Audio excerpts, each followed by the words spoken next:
तो हेलो दोस्तों, आप सबका मेरे चैनल पे स्वागत है एक बार फिर से। तो मैं ना अभी ना गुड इवनिंग बोल सकता हूँ ना गुड नाइट बोल सकता हूँ। मैं आपको दिखा दूँ कि रात का ये 2 बज रहा है और आज 3 तारीख है। तो आप 2 ही समझ लीजिए, 2 तारीख है मेरे लिए। तो मैंने लास्ट वीडियो 31 को डाली थी और 31 को डालने के बाद 1 तारीख को मेरी थोड़ी तबीयत ख़राब हो गई, तो जिस वजह से मैं वीडियो नहीं डाल पाया। और आज भी मैं सुबह की वीडियो नहीं डाल पाया क्योंकि तबीयत ख़राब होने की वजह से सुबह उठ भी नहीं पाया, तो शेड्यूल पूरा बिगड़ा हुआ था। तो मैंने सोचा कुछ तो करना पड़ेगा, इसलिए तो शेड्यूल को थोड़ा चेंज किया है। इसलिए 2 बजे वीडियो डाल रहा हूँ या शूट कर रहा हूँ अभी। तो तबीयत ख़राब होने की वजह से सुबह उठ नहीं पा रहा हूँ, और तबीयत ख़राब होने का रीज़न भी यही है कि सुबह उठ के नहा लेना। नहाने की वजह से पूरे दिन बुखार रहा और पेट में भी दर्द हो गया। ठंड ही लग गई है बेसिकली, क्योंकि सुबह बहुत ठंड होती है और सुबह सुबह नहाने से दिक्कत हो गई। तो सुबह नहाने को अवॉइड करने की वजह से थोड़ा शेड्यूल बदल लिया। आवाज़ से भी आपको समझ में आ रहा होगा तबीयत ख़राब है। तो शेड्यूल ये है कि सुबह रात में मैं 11 बजे बैठता हूँ पढ़ने, 4 बजे तक पढ़ता हूँ, उसके बाद सोने चला जाता हूँ। और सुबह को मैं जब 4 बजे तक सोने जाता हूँ तो 4:30 तक नींद आती है।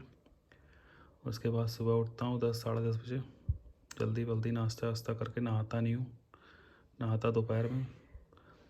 तो नाश्ता वास्ता करके सुबह को 11 बजे बैठता हूँ और 4 बजे तक पढ़ता हूँ।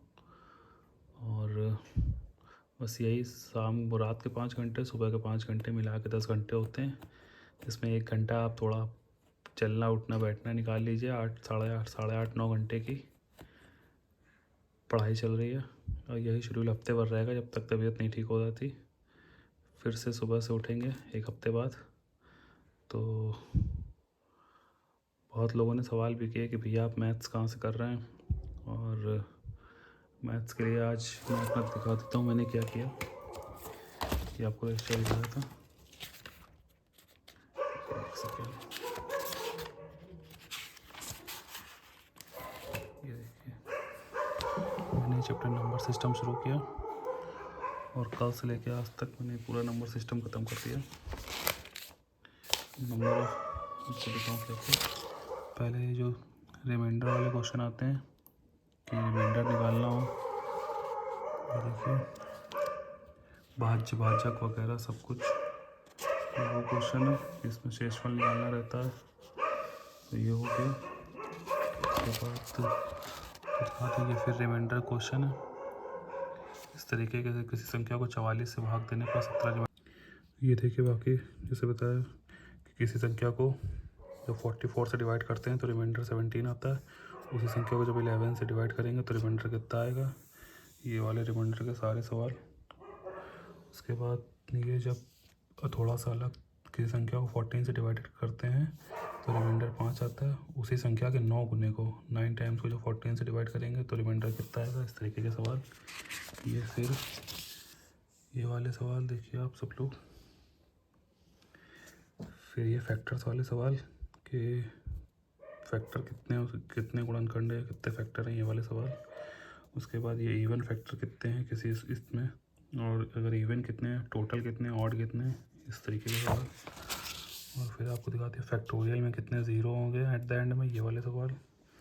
और फिर यहाँ पे यूनिट डिजिट का पूरा कॉन्सेप्ट देखिए, यूनिट डिजिट वाले सवाल ये देखिए। उसके बाद ये डिविजिबिलिटी रूल के जितने सवाल, ये पूरा कॉन्सेप्ट हो चुका है, सवाल आते हैं इससे। ये देखिए निगेटिव रिमाइंडर कॉन्सेप्ट, इससे सवाल कैसे सॉल्व होते हैं बड़े बड़े। और ये देखिए, तो ये मैंने कहाँ से किया ये मैं आपको दिखा देता हूँ। आप यहाँ पे आएंगे, तुरंत यूट्यूब खोलेंगे, आप लोग को बहुत सवाल भी रहते हैं कि आप मैथ्स कहाँ से कर रहे हैं। तो ये आप जब खोलेंगे तो ये देखिए, ये सिलेक्शन वे चैनल है। एक सेकेंड, गगन सर आपको लोग को दिख रहा होगा फोटो में। ये कोई पेड नहीं है, जब गगन सर का एक चैनल है सिलेक्शन वे, तो सिलेक्शन वे चैनल पे आप जब उनकी प्लेलिस्ट पे आएंगे, यूपीएसआई संपूर्ण बैच ये प्लेलिस्ट बनी हुई है। 10 लेसन अभी सर ने करा दिए हैं, 10 क्लास हो गई हैं। नंबर सिस्टम की 3 क्लास हैं, फिर उसके बाद HCF LCM की 2 क्लास हैं, सिंप्लीफिकेशन की है, परसेंटेज की दो क्लास में पूरा करा दिया है, और रेशियो प्रोपोर्शन 1 क्लास में ही करवाया है। लाभ प्रॉफिट लॉस अभी कराया है, और वो क्लासेस इसकी आनी है। तो इन्होंने कहा है कि एग्ज़ाम के पहले तक जनवरी भर में ये कोर्स कंप्लीट हो जाएगा। तो वो 10 चैप्टर तो हो ही जाएंगे लगभग इसमें है। तो आपको जो मैंने बताया वो आप यहाँ से कर सकते हैं। अच्छा पढ़ाते हैं सर, यूपीएसआई का जो होता है बस उतना ही पढ़ाते हैं, और भी अच्छे सवाल, क्योंकि SSC के टीचर रहे हैं तो और अच्छे सवाल जो आ सकते हैं वही बता देते हैं। तो इस तरीके से मैंने अपनी मैथ्स कंप्लीट करी, और आप लोग को बता दिया कि आप कहाँ से कर सकते हैं। और हिंदी के लिए मैंने वो बताई थी क्लासेस शुरू करी थी। तो ये संधि स्टार्ट करी मैंने, ये संधि विच्छेद कितनी होती है, स्वर व्यंजन विसर्ग, स्वर संधि में कौन कौन सी होती हैं, दीर्घ गुण वृद्धि गण आदि, तो दीर्घ पढ़ ली। और फिर ये गुण संधि, इसका ये जो फॉर्मूला होता है फॉर्मूले से याद हो जाएगा। वृद्धि संधि का जो फॉर्मूला होता है उसके एग्जाम्पल कर लिए।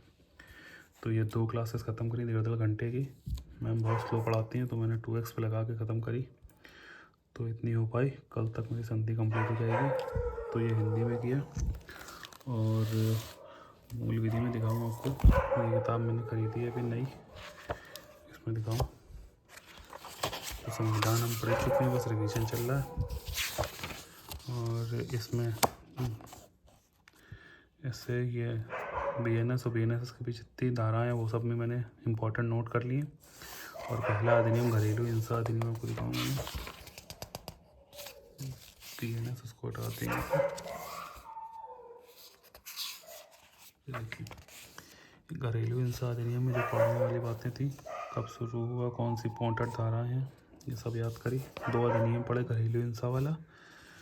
उसके बाद जो दहेज प्रतिषेध अधिनियम है, ये कब 1961 में लागू हुआ, इसके कुछ इम्पोर्टेंट फैक्ट, उसकी जो धारा थी मेन कैसे किसके ऊपर लग सकता है, कितना जुर्माना होता है, कितने वर्ष की सज़ा हो सकती है ये। और बस यही 2 पढ़े इसके, ये एक्सरसाइज थी तो ये लगाई, ये भी हो गई। और आपको बताएं जो आपको मैंने संविधान बताया, अगर आप उससे करेंगे, फिर इस बुक में ये अच्छा दिया गया है कि आप संविधान, भारतीय संविधान का विकास, संविधान का निर्माण, अगर आप जो प्लेलिस्ट बताई उससे पढ़ेंगे और इसके एक्सरसाइज लगाएंगे तो आपके लगभग सारे क्वेश्चन हो जाएंगे। मेरे हो रहे हैं। और ये देखिए, ये पूरा वही संविधान है जो मैंने अपने नोट्स बना रखे हैं अलग अलग। संघ उसके राष्ट्र, नागरिकता के बारे में अलग, मूल अधिकार, मौलिक अधिकार, नीति निर्देशक तत्व, सब वही पूरा है। तो आप वहाँ से पढ़िए और इसमें खाली इसकी जो एक्सरसाइज है वो लगाइए, आप लोग को फ़र्क दिख जाएगा। तो इस तरीके से मूल विधि संविधान किया, हिंदी बता दी। रीजनिंग के लिए कुछ खास नहीं, अभी प्रीवियस ईयर चल रहा है, तो इतना था।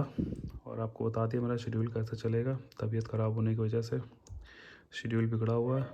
तो सुबह को 11 से 4 और रात को 11 से 4 बजे तक पढ़ता हूँ। 10 घंटे में 8.5-9 घंटे की पढ़ाई होती है। 1 घंटे थोड़ा इधर उधर टहल लिया, लेट लिया, 10-10 5-5 मिनट के ब्रेक, ये सब है। तो हफ्ते भर बस ऐसा ही चलेगा। उसके बाद से फिर सुबह उठेंगे। तब तक के लिए जितने भी लोग मेरे चैनल पर जुड़े हैं उन लोग को बताना ज़रूरी था कि कल वीडियो क्यों नहीं आई। और फिर से एक बार सभी लोगों को हैप्पी न्यू ईयर। और अगर आप लोग सही हैं, आप लोग मेरी वीडियो देखते हैं, जर्नी को फॉलो कर रहे हैं, तो आप लोग के उठने का समय हो रहा होगा, तो उठिएगा।